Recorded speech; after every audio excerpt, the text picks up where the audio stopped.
O salmista diz: olha, mesmo que eu ande por um vale de sombra e morte, mal nenhum eu temerei, porque o Senhor está comigo. A tua vara e o teu cajado me consolam. Ele me leva a pastos verdejantes, ele me guia em águas tranquilas. Ei, ele chega ao ponto de preparar uma mesa na presença dos meus inimigos, e ele me honra, ungindo a minha cabeça com óleo, e o meu cálice faz transbordar. Cara, olha para mim, em nome de Jesus, eu tenho uma palavra de vida para você. E por mais que sejam fundamentos básicos, é justamente no básico que muitas vezes a gente se perde. Falar de fé, falar do básico da nossa caminhada. Falar de fé, falar do básico da nossa jornada cristã. Mas a grande verdade, irmão, é que às vezes a gente começa a ressignificar o que Deus pode fazer segundo aquilo que a gente já experimentou em Deus. Ei, deixa eu te falar uma coisa: não diminua as suas expectativas, aumente a sua fé. Não se contente com o que tem acontecido. Você não foi chamado por Deus para perceber o que está acontecendo. Você foi chamado por Deus para desenhar o que vai acontecer. Esse é o comissionamento da igreja. Esse é o sentido de voz profética. O que a voz profética faz? Você quer um exemplo claro? Aquele encontro entre o profeta e o vale de ossos secos. Quando Deus fala para ele: ei, profeta, esse vale de ossos secos por acaso pode voltar a viver? A Bíblia diz que eles estavam secos, muito secos, e em outras versões sequíssimos, ressecados. Ou seja, a palavra está deixando claro, não era apenas um vale de ossos secos, mas eles estavam secos há muito tempo. Sabe qual é a primeira constatação do profeta? Ele percebe o que está acontecendo. Mas sabe qual é o segundo passo de fé que Deus propõe para ele? Ele estabelecer o que vai acontecer. Então você pode parar no primeiro nível, em que você percebe o que está ao teu redor, ou você pode avançar um nível a mais e você estabelecer o que vai acontecer ao teu redor. Ei, primeiro nível de fé, constatação. Mas o próximo nível que Deus tem para nós, declaração. Declara o que vai acontecer. Abre a tua boca e profetiza. Libera palavras de vida. A palavra de Deus diz que o profeta liberou a palavra que ouviu de Deus, e então os ossos começaram a se unir, ossos com ossos, juntas com juntas, medulas com medulas. Começou a ser formado carne em torno dos ossos, começou a ser formado pele em torno da carne. Sabe o que acontece? Aquele exército de homens começou a ser gerado diante dos olhos do profeta. E sabe qual é o princípio que a gente aprende com isso? Quando eu creio mesmo sem ver, os meus olhos verão. Quando eu creio mesmo sem ver, os meus olhos verão. Irmão, eu creio que no meio do que a gente está vivendo existe uma oportunidade de colocarmos algumas coisas no lugar. A grande verdade é que tem muita gente que ao longo das crises colocou o seu olhar como o Senhor da sua história. Então você olha para o que está acontecendo e os seus olhos dizem se é possível ou não chegar até lá. Mas deixa eu te lembrar de uma coisa: antes dos teus olhos serem formados, o Deus que formou você já existia. Antes dos seus olhos saberem o que é real ou não, o Deus que criou todas as realidades antes delas serem estabelecidas já existia. Então o convite de Deus para nós é: que tal você parar de se mover por aquilo que vê e começar a se mover por aquilo que eu falo? A sua visão é limitada, o seu conhecimento é limitado, as suas sensações são enganosas, o teu coração é enganoso. Ei, Deus está falando: aquietai-vos e sabei que eu sou Deus. Continuo sendo Deus, continuo governando, continuo dando a última palavra, continuo tendo controle, continuo tendo governo, continuo gerando milagres, continuo honrando a fé dos meus pequeninos, porque para Deus não importa o tamanho que você tem diante dos homens, mas a porção de fé que você tem diante de Deus. Você pode ser extremamente simples e ainda assim ter uma vida extremamente próspera. Por quê? Porque Deus não vê como o homem vê. Sabe, o que eu acho incrível na fé é que a fé não se move de acordo com a patente que você tem, a condição financeira que você tem, não se move de acordo com o status que você tem, não se move de acordo com a casa que você mora, a geografia que você está plantada. Sabe, a fé só leva em consideração uma coisa: se você crê e não duvida. Ponto. Tudo é possível ao que crê.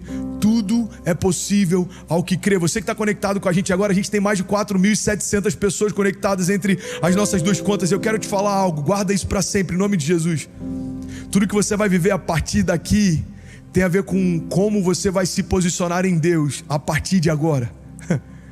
O que vai determinar o que você vai viver, irmão, não é o lugar onde você está, mas é o lugar onde você se esconde. Você pode estar no lugar mais próspero. Você pode estar, como aqui, por exemplo, eu pastorei nos Estados Unidos, pessoas que na terra dos sonhos perderam a capacidade de sonhar, pessoas que vieram para cá para viver o sonho e encontraram uma depressão no meio do caminho, pessoas que vieram para cá para dar qualidade de vida para sua família e encontraram um divórcio no meio do caminho. E deixa eu te falar, não é a geografia que garante o teu futuro. Não é a política, não é a economia, não é o sistema, não é o governo, não são os tempos ao teu redor, mas é a realidade dentro de você. Irmão, José dentro de um cativeiro exercia governo. José dentro do palácio exercia governo. José, enquanto ainda menino, diante dos seus irmãos, exercia governo. José na casa de Potifar exercia governo. Entenda isso em nome de Jesus. Quem sabe quem é não se move de acordo com as circunstâncias que está, mas de acordo com a identidade que tem. José exerceu governo em qualquer etapa da sua história. E a minha pergunta para você é: ei, quem Deus diz que você é? Talvez para alguns Deus já te chamou de sonhador. Então deixa eu te fazer um convite, volta a sonhar. Os sonhadores não dependem das circunstâncias para escrever o futuro. Os sonhadores, eles acessam lugares que ninguém ainda viu. Eles acessam antes que todo mundo.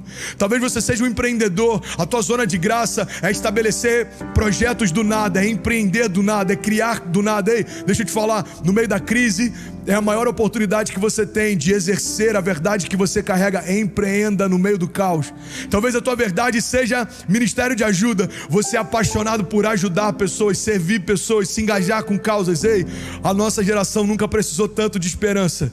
Então meu convite para você é: ei, que tal você se levantar como um portador de boas novas e semear esperança no meio do caos? Talvez a tua zona de graça seja orar por enfermos. Você tem uma unção num nível diferente. Você tem uma ativação que quando você ora, enfermos são curados. Ei, aos nossos olhos o mundo está doente. Que tal você começar a semear a cura no meio da maior epidemia que a nossa geração já viu? A grande verdade, irmão, é que quando a gente entende quem a gente é, os desafios não nos paralisam mais, pelo contrário, nos ativam. Deixa eu liberar isso sobre você, cara. Os desafios não vão parar você, pelo contrário, eles vão agitar as águas vivas depositadas em você. É como se algo tivesse represado e Deus está querendo agitar essa fonte de rios de vida que depositou em você. Ei, eu já consigo ouvir daqui o som das muitas águas se movendo sobre a tua casa. Ei, irmão, desperta e resplandece. Tudo que você precisa fazer é crer no que Deus te disse e se mover em fé. E eu te garanto, as realidades ao teu redor vão ser transformadas a partir das realidades que você carrega. Sabe, a Kezinha tem uma frase que eu acho incrível, e eu já falei inúmeras vezes, mas talvez para alguém seja novo. Guarda isso em nome de Jesus. Essa chave da Kezinha é: a fé prospera em meio ao desconforto. A fé prospera em meio ao desconforto. Você já deve ter conhecido alguém que, quando está tudo difícil, parece que essa pessoa se torna mais forte. Não sei se você já viu isso. Eu tenho uma característica. Minha característica é o seguinte: em momentos de crise, a minha adrenalina me deixa mais calmo.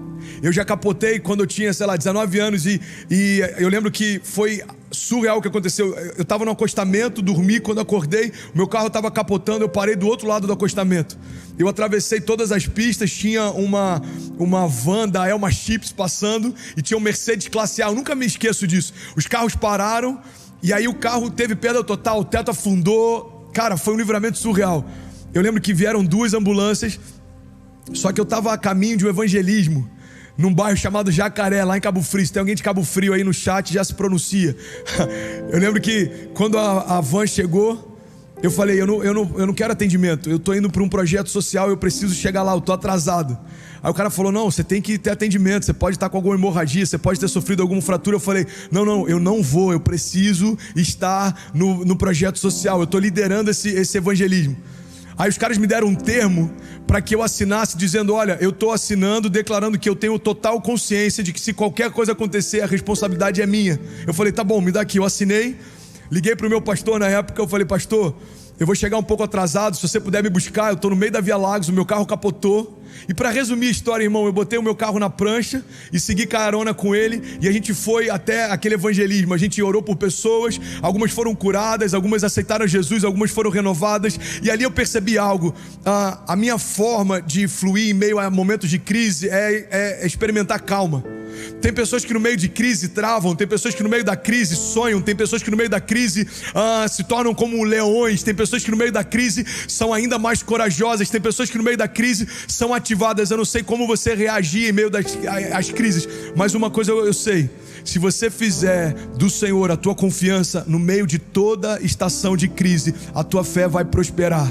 É como Daniel no meio da cova dos leões, é como aqueles homens dentro de uma fornalha ardente, é como os heróis da fé em meio aos desafios que viveram, como Abraão saindo do meio da terra dele, do meio da parentela, indo para um lugar desconhecido que Deus mostrou, é como Davi enfrentando um gigante infinitamente maior do que ele, é como José mesmo na cova continuava nutrindo os sonhos que recebeu de Deus, é como Moisés diante de um mar fechado, é como Noé diante de um dilúvio. Ei, entenda isso: todo herói da fé foi forjado em meio a circunstâncias adversas. Nós não estaríamos falando deles milhares de anos depois se a história que eles viveram com Deus não diz respeito a recomeçar depois de tudo ser destruído.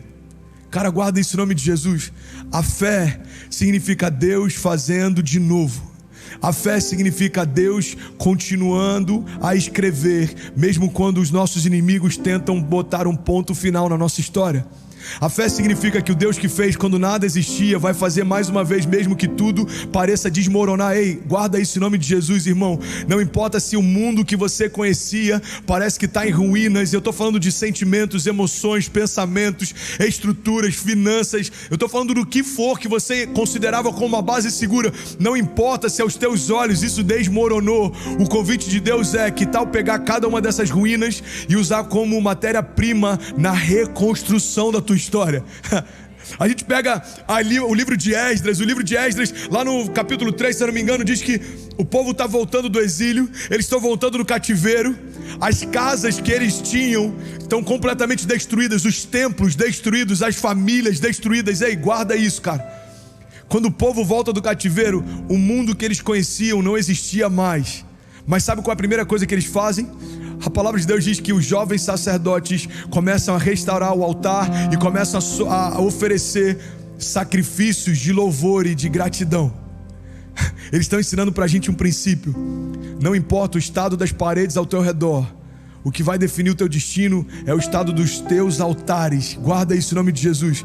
Se o altar for a primeira parte da reconstrução da tua história, você não vai ter dificuldade em reconstruir todo o restante. O problema é que às vezes a gente quer começar por aquilo que é exterior, porque a gente está preocupado em mostrar para quem não precisa aquilo que a gente não é. Só que Deus está dizendo: ei, ao invés de você se preocupar com o que os homens veem, deixa eu reconstruir num lugar onde ninguém tem acesso. Deixa eu começar em você aquilo que vai fluir a partir de você. Evangelho é mudança de dentro para fora. Evangelho é transformação de dentro para fora. Evangelho é Deus cessando as tempestades dentro de nós para nos dar autoridade para cessar as tempestades ao nosso redor. Evangelho é Deus vencendo os gigantes dentro de nós para que nós possamos nos levantar com autoridade para vencer os gigantes ao nosso redor. Ei, eu não sei o que tem tentado parar você por dentro, mas uma coisa eu sei: se você permitir que em meio a toda essa circunstância a fé que Deus depositou em você prospere, eu te garanto, a tua vida nunca mais vai ser a mesma.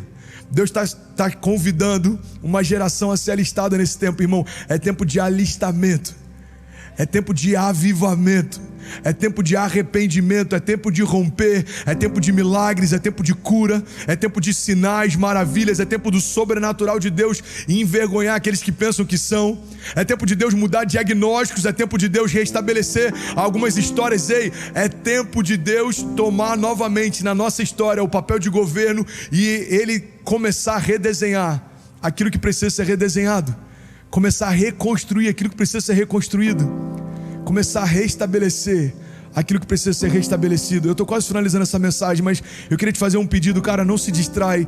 Tem tanta vida de Deus fluindo aqui. São mais de 5.500 pessoas conectadas para ouvir falar a respeito de fé. Ei, guarda isso em nome de Jesus. Você que está entrando agora de qualquer lugar do mundo que você estiver, guarda essa palavra: a fé prospera em meio ao desconforto. Porque a grande verdade, irmão, é que o Evangelho não tem a ver com conforto. O Evangelho tem a ver com propósito. Tem muita gente que se frustrou na jornada de fé porque acreditou que a caminhada de fé tornaria as coisas mais fáceis. Ei, Deus nunca disse que seria fácil, mas Ele nos deu uma garantia: pode ser leve. Deus nunca disse que a gente não enfrentaria gigantes, mas Ele nos deu uma garantia: Ele sempre enfrentaria junto com a gente. Deus nunca disse que exércitos contrários não viriam contra nós, mas Ele nos deu uma garantia: quando exércitos vierem contra você, sou eu quem luto as suas lutas, sou eu quem batalho por você, sou eu quem falo por você, sou eu quem provê por você. Grande verdade, irmão, que o Evangelho não diz respeito à ausência de desafios, afrontas, não diz respeito à ausência de gigantes, tempestades, não diz respeito à ausência de desertos ou até doenças. Mas a fé é uma garantia de que, apesar de todas elas, nós permaneceremos de pé.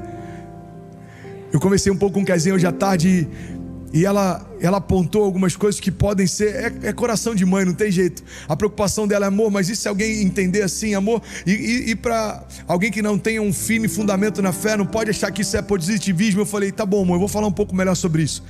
Então acho que essa é uma grande oportunidade. Olha para mim. Declarar palavras em fé não significa ser positivista, achando que vai acontecer porque você está repetindo um jargão. Não. Declarar palavras em fé significa que você está se movendo da mesma forma que o teu pai se moveu quando o mundo estava em trevas e vazio. Por que existe poder na palavra? Porque é a dinâmica que Deus estabeleceu para criar realidades. Olha o que a palavra de Deus diz. Vamos junto, irmão. Eu preciso finalizar aqui, mas de verdade tem vida de Deus fluindo aqui. Guarda isso. A palavra de Deus diz lá em Gênesis: a terra era sem forma e vazia, e havia trevas, e o Espírito de Deus pairava sobre a face das águas, e disse Deus: haja. Você sabe qual é o primeiro momento em que a criação começa a ter conhecimento a respeito de quem Deus é? Quando Deus se revela através da palavra. No 6º dia Deus cria o homem. Até o 5º dia a gente não tinha ideia de quem Deus era. Por quê? Porque a gente ainda não existia. Então qual é o primeiro contato que a gente tem com Deus Criador? É através da sua palavra. Disse Deus: façamos então o homem à nossa imagem e semelhança. Guarda isso. É como se Deus estivesse ensinando pra gente: ei, todas as vezes que o teu mundo estivesse sem forma e vazio, faz do mesmo jeito que eu te fiz. Libera a palavra e os mundos serão construídos ao teu redor.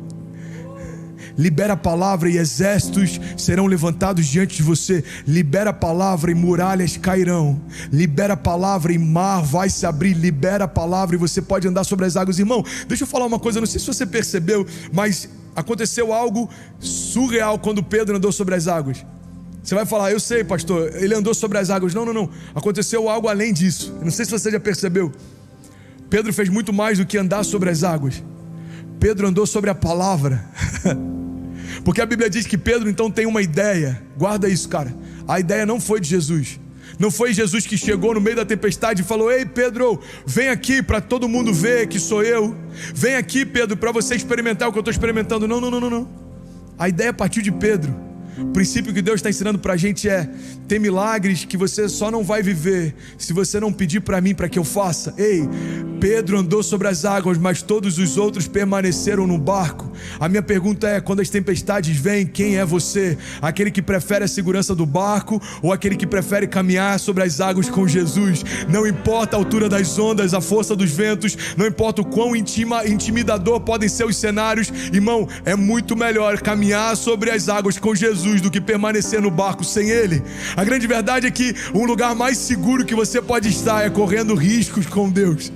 O lugar mais seguro que você pode estar é enfrentando leões com Deus, é no meio da fornalha ardente com Deus. Porque qual é a minha garantia? Deus estará comigo todos os dias da minha vida, até o fim das estações, até o final, até tudo isso que existe não existir, Ele estará comigo. Então essa é a minha garantia, esse é a minha convicção.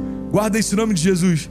Quando Pedro tem uma ideia, ele diz: ei, Jesus, se for o Senhor, me deixe ter contigo.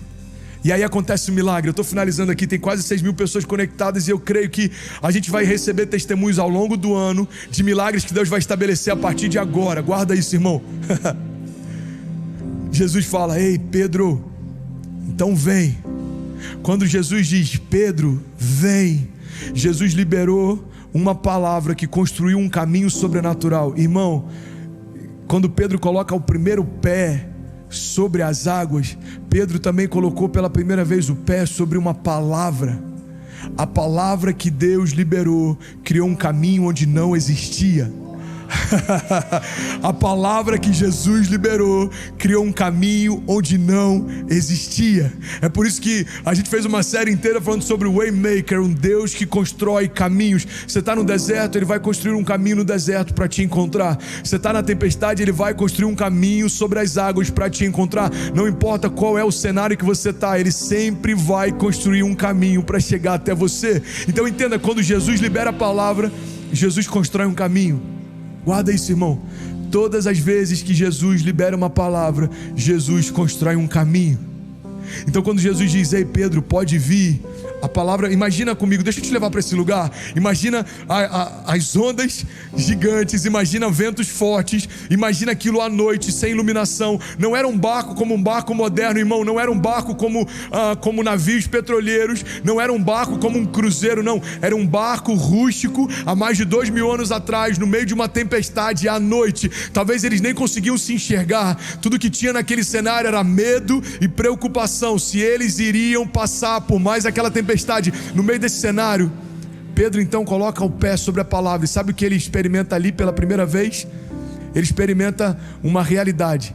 Quando Deus fala, um caminho é gerado. Quando Deus fala, algo acontece. Quando Deus fala, o sobrenatural se torna um novo natural. Quando Deus fala, a lógica é envergonhada. Quando Deus fala, o sentido não entra mais na história. Ei, não precisa fazer sentido se Deus te prometeu. Não precisa fazer lógica se Deus te prometeu.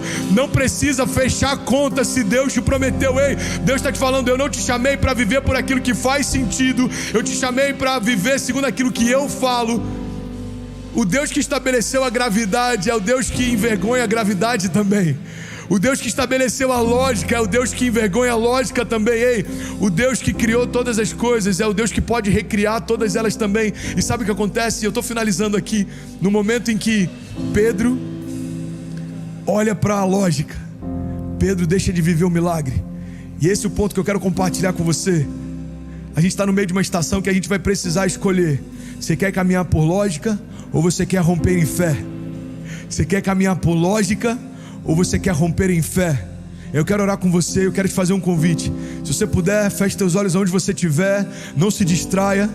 Feche teus olhos, coloca a mão sobre o teu coração, curva a tua cabeça.